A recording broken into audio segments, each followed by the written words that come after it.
Hello guys, তো বন্ধুরা আমি ভিডিওটা দুপুর থেকে স্টার্ট করছি। তো ব্লগ ভিডিওতে প্রথমেই সবাইকে জানাই স্বাগত। আশা করি আপনারা যে যেখানে আছেন না কেন ঈশ্বরের কৃপায় সবাই সুস্থ আছেন এবং ভালো আছেন। আমিও ভীষণ ভালো আছি। তো বলুন তো আজকে আমি কি করছি? দেখতে পাচ্ছেন পুজো করতে এসেছি। কেউ কি বলতে পারবেন? হ্যাঁ, অবশ্যই বলতে পারবেন। যারা যারা এই পুজোটা করেন তারাই বলতে পারবেন, আর যারা করেন না তারা কি করে বলবেন? তো আমি সবটাই বলে দিচ্ছি। তো বন্ধুরা, ভিডিওটা স্কিপ না করে প্রথম থেকে শেষ পর্যন্ত দেখতে থাকুন। আশা করি ভালো লাগবে এবং বুঝতেও পারবেন আমি কি করছি আর কি করছি না। ঠিক আছে? তো বন্ধুরা, প্রথমেই বলে দিই আজকের ব্লগ ভিডিওটা হচ্ছে ইতুলক্ষ্মী পুজো নিয়ে। ঠিক আছে? তো ইতুলক্ষ্মী পুজো যারা করেন তারা আশা করি বুঝেই গেছেন। আর যে সমস্ত বন্ধুরা করেন না তারা একটু মন দিয়ে দেখুন এবং শুনুন। ঠিক আছে? তো এই পুজো কারা কারা করতে পারবে, কারা পারবে না, কিভাবে করতে হয়, কবে থেকে শুরু হয়, কবে শেষ হয়, সবটাই বিস্তারিত আমি আপনাদেরকে বলবো। আর কি কি লাগে সবটা। তো বন্ধুরা, প্রথমেই আমি বলি যে এই পুজোটা শুরু হয় কার্তিক মাস শেষ এবং অঘ্রাণ মাস শুরু হবে। যে সংক্রান্তিটা পড়ছে, তো সেই সংক্রান্তিতে এই পুজোটা শুরু হয় আর শেষ হয় অঘ্রাণ মাস শেষ, পৌষ মাস শুরু। যে সংক্রান্তিটা পড়ছে সেই দিনকে এই পুজো শেষ হয়। ঠিক আছে? তো এবার বলি এই পুজোতে কি কি লাগে। তো এই পুজো করতে গেলে মানে অনেকগুলো স্ত্রী হোক, ইয়ং মেয়ে হোক, মানে যে সমস্ত মানুষগুলো পুজো করতে চাইবে সব একত্রিত হয়ে পুজো করলে বেশি ভালো হয়। আবার অনেকে বাড়িতে একা একাও পুজো করে। ঠিক আছে, কোনো ব্যাপার না, কিন্তু একসঙ্গে পুজো করার আনন্দটাই আলাদা, তাই না বন্ধুরা?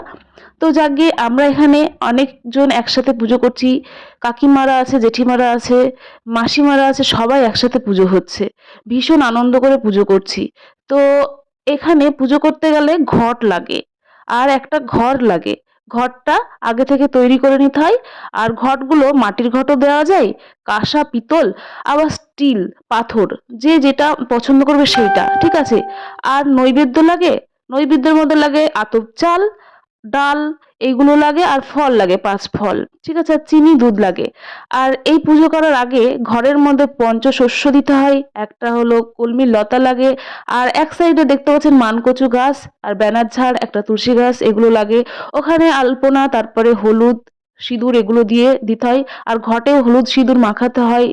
তারপরে একটা আম্রপল্লব লাগে, আর ধানের শীষ লাগে, তারপরে লাগে নল, তারপরে কলমি ফুল, গাঁদা ফুল, সব রকমের ফুল দিয়ে ঘরটাকে সাজাতে হয়। তারপরে সর্ষের ফুল, কলমির ফুল লাগবে, এগুলো মাস্ট। আর মানে ধানের শীষ আর নল, এগুলো মাস্ট লাগবে। আর ঘটের ভেতরে দিতে হয় কড়ি। আর এগুলো সব কিছু সাজিয়ে নিয়ে একটা গল্প বলতে হয়, উম্নো ঝুমনোর গল্প। ঠিক আছে? তো এইভাবে প্রত্যেক রবিবারে সপ্তাহ পুজো করতে হয়। তো একটা রবিবার বাদ দিতে হয়, বাদ বাকি সব রবিবার পুজো করতে হয়। ঠিক আছে বন্ধুরা? তো আমি এই পুজোটা অনেক ছোটবেলা থেকে করে আসছি। তো অনেক কিছু বলতে যদি মিস্টেক হয়, আর যারা মানে জানেন তারা একটু কমেন্ট করবেন। অতটা বলা সম্ভব না, তাহলে লং ভিডিও হয়ে যাবে। এই যে পুজো কমপ্লিট হয়ে গেল। তো পুজো কমপ্লিট হলে প্রথমে নিজের চুল দিয়ে, যাদের লম্বা চুল তারা একটু ঘরটা নড়িয়ে দিয়ে, ঘরের ধূপধুনা দিয়ে সব ঘটগুলো ঘরের ভেতরে দিয়ে আবার ঘরটাকে আটকিয়ে দেবে। ঠিক আছে? তো আমাদের সবার পুজো কমপ্লিট হয়ে গেছে, সবাই অঞ্জলি দিয়েছি। আমি গল্প বলেছিলাম উনো ঝুমনোর, দিয়ে তারপরে অঞ্জলি দিয়ে পুজো কমপ্লিট হয়েছে। ঠিক আছে বন্ধুরা? তারপরে ওই সাইডে বেনাঝাড়ের গাছে দুধ গঙ্গা জল আমরা দিয়ে প্রণাম করেছি। তারপরে বৌদি এখন সবকিছু প্রদীপ ধূপধুনা দিয়ে মানে ঘটগুলো ঘরের ভেতরে দিয়ে দেবে। আর এই পুজোটা আমি মাসিদের বাড়ি করতে গেছিলাম। ঠিক আছে? তো সবাই মিলে করছি। তো এখানে মানে একটা স্মৃতি হিসেবে রয়ে গেল। এরপরে আমি শ্বশুরবাড়ি নিয়ে যেতে চাই এই পুজোটাকে। আশা করি এই পুজোটা বন্ধ করা উচিত না, আমি বন্ধ করে দিয়েছিলাম, দিয়ে আবার আমাকে চালু করতে হয়েছে। কিছু করার নেই, আমার শ্বশুরবাড়িতে কোনো এইসব সমস্ত পুজো নেই, কিন্তু কিছু করার নেই। তো যাকগে, যার কাছে যেটা মানে ভালো লাগবে সে সেটাই করবে। তো আমাকে বাধ্যতামূলক করতে হচ্ছে আবারও, সেটা আমি নাই বা বললাম। যাকগে, তো এখন বৌদি সব সমস্ত ঘট তুলে দেওয়ার পরে আমরা প্রসাদ নিয়ে বাড়িতে চলে যাব। প্রসাদ খেয়ে তবেই আমরা খাবার খেতে পারবো, তার আগে খাবার খেতে পারবো না। ঠিক আছে? তো বন্ধুরা, কারা কারা আপনারা এই পুজো করেন তারা অবশ্যই আমাকে কমেন্টে জানাবেন। তো ভালো লাগলে একটু লাইক, কমেন্ট, শেয়ার করতে একেবারেই ভুলবেন না। ঠিক আছে? আর যারা মানে ইউটিউব থেকে দেখছেন তারা চ্যানেলটিকে সাবস্ক্রাইব করে দেবেন। আর যারা ফেসবুক থেকে দেখছেন তারা প্লিজ প্লিজ আপনারা আমার মানে পেজটিকে একটু ফলো করে দেবেন। ঠিক আছে? এখন এই যে মানে জল দিচ্ছে, এটা হচ্ছে আমাদের একটা বৌদি, আর এই সাইডে একটা দিদি রয়েছে, সবাইকে একটু বলে বলে পরিচয় করে দিচ্ছি আমি। আর এই সাইডে যিনি মানে ঘরের ভেতরে দিচ্ছে, উনি হচ্ছে আর একটা বৌদি, ঠিক আছে। এবার আরো সমস্ত মানুষদের আমি মানে পরিচয় করিয়ে দিচ্ছি, যাদেরকে যাদেরকে মানে ক্যামেরাতে দেখা যাচ্ছে আর কি, ঠিক আছে। তো ওই সাইডে যে প্রণাম করলো উনি হচ্ছেন একটা জেঠিমা, আর এইটা হচ্ছে মাসি। এই মাসিদের বাড়িতে আমরা পুজো করতে এসেছি, ঠিক আছে। আর এখানে বাচ্চারা সব বসে আছে, তো পুজো হয়ে গেলে সবাই সবার মতো সবাইকে একটু একটু প্রসাদ দেয়, ঠিক আছে। প্রসাদ দিয়ে তারপরে নিজেদেরকে খেতে হয়। তো ভীষণ আনন্দ করলাম, অনেক বছর মানে অনেক বছর পরে পুজো করার আনন্দটাই আলাদা, মানে এতটা ভালো লেগেছে বলার মতো না। এটা হচ্ছে বোন মাসির মেয়ে, সেও মানে গাছে জল দিচ্ছে। তো এরপরে সবশেষে আমি গেলাম জল দিতে, জল দিয়ে একটু প্রণাম করলাম আর কি। তো এইদিকে সব ঘরের মধ্যে মানে তোলা হয়ে গেছে, বৌদি একা হাতেই সব ঘরের ভেতরে তুলে দিল।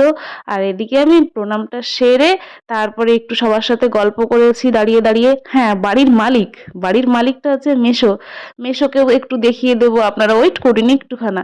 তো এই সাইডে সবশেষে বৌদি হলো প্রণাম করলো জল দিয়ে। তো এবার ওই ওপরের যে মানে এই জায়গাটা ইট ইট সরি টালি দিতে হবে এই জায়গাটা। তো জানেন বন্ধুরা, আমি ছোটবেলায় না মাটি দিয়েও ঘর তৈরি করেছি, করে পুজো করেছি। কি বলবো, মানে ছোটবেলার পুজোটা মানে এত আনন্দ কেটেছে বলার মতো না।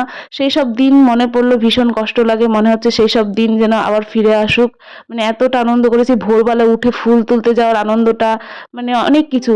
এই যেমন আমরা গাঁদা ফুল তুলতে যেতাম, সর্ষের ফুল, তারপরে তুলসীর মঞ্জুরি লাগে, অনেক কিছু, তারপরে দুবড়ো, ঠিক আছে, সব কিছু তুলতে যেতাম সব বান্ধবীরা মিলে। সব কিছু মিস করি এখন, কেন যে বড় হলাম আর কেনই বা বিয়ে হলো এটা মনে হচ্ছে শুধু। বড় না হলেই পারতাম, এটাই মনে হয় আর কি, ঠিক আছে। তো এখন এই যে টালিটা সেট করছে বৌদি, প্রথমে একটু ভুল হয়ে গেছিলো সেট করা, তারপরে এই যে এখন ঠিক হয়ে গেছে। তো ঠিক হওয়ার পরে এখন লাস্ট সবাইকে একটু দেখিয়ে দিই। এই যে সবাই এখন দাঁড়িয়েছে, আমরা সবাই গল্প করছি। তো সবাই রিকাবি নিয়ে চলে গেছে, তো এদের ফটো নিয়েছি, তাই সবাই বলছে একটু ফটো দেখিয়ে দাও, ঠিক আছে। আমি বলছি আমার মেশোটাকে একটু দেখাই, সবাইকে দেখিয়েছি, মেশোকে দেখাবো না তাই কখনো হয়? ঠিক আছে বন্ধুরা, আপনারা সবাই সুস্থ থাকবেন, ভালো থাকবেন, নেক্সট কোনো ভিডিওতে দেখা হবে, টাটা বাই বাই।